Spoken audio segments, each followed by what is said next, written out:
एलान सवारटियों आगाह गवां खे ठठो मां बगाड़ मोरी रोड ते अणॼातल गाड़ी जे टक्कर में पीपी कारकुन फौत थी वियो आहे। अवांखे अपडेट कंदालू। अहम खबर आहे ठठो मां बगाड़ मोरी रोड ते अणॼातल गाड़ी टक्कर में पीपी कारकुन फौत थी वियो आहे। पीपी कारकुन सितार अणॼातल गाड़ी जो टक्कर लगण सबब फौत थियो आहे। अफ़सोसनाक खबर आहे, अवां सां शेयर कंदालू। ठठो मां मोरी रोड ते अणॼातल गाड़ी टक्कर में पीपी कारकुन फौत थी वियो आहे। पीपी कारकुन सितार अणॼातल गाड़ी जो टक्कर लगण सबब फौत थियो आहे। अवां सां ख़बर शेयर पिया कयूं। ठठो मां बगाड़ मोरी रोड ते अणॼातल गाड़ी जे टक्कर में पीपी कारकुन फौत थी वियो आहे।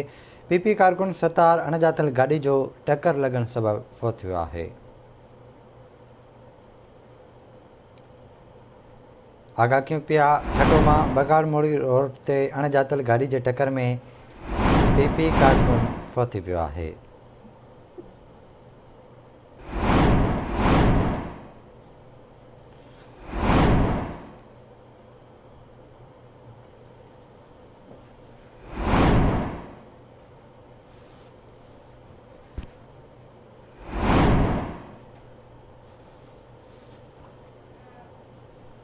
तफ़सील मालूम कंदासीं रशीद जाखरो खां। जी रशीद, अपडेट कजो, कहिड़ा तफ़सील आहिनि?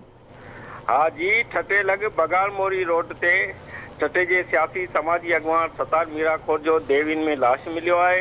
जॾहिं त पुलिस जो चवणु आहे त लाश रोड हादसे सबब का नामालूम गाड़ी इनखे धकणी वई आहे, जंहिं सबब हू फौत थी वियो आहे। ऐं असीं जॾहिं इन जो लाश खणी अस्पताल वञी रहिया हुआसीं त उहो रस्ते में फौत थियो। जॾहिं त वारसनि पारां क़त्ल जो शक ॾेखारियो वियो आहे ऐं वारस हिन वक़्तु संदसि लाश ॿीहर सिविल हॉस्पिटल मटली खणी पोस्टमार्टम लाइ खणी अचनि पिया। जी महिरबानी मुंहिंजी अपडेट करण लाइ।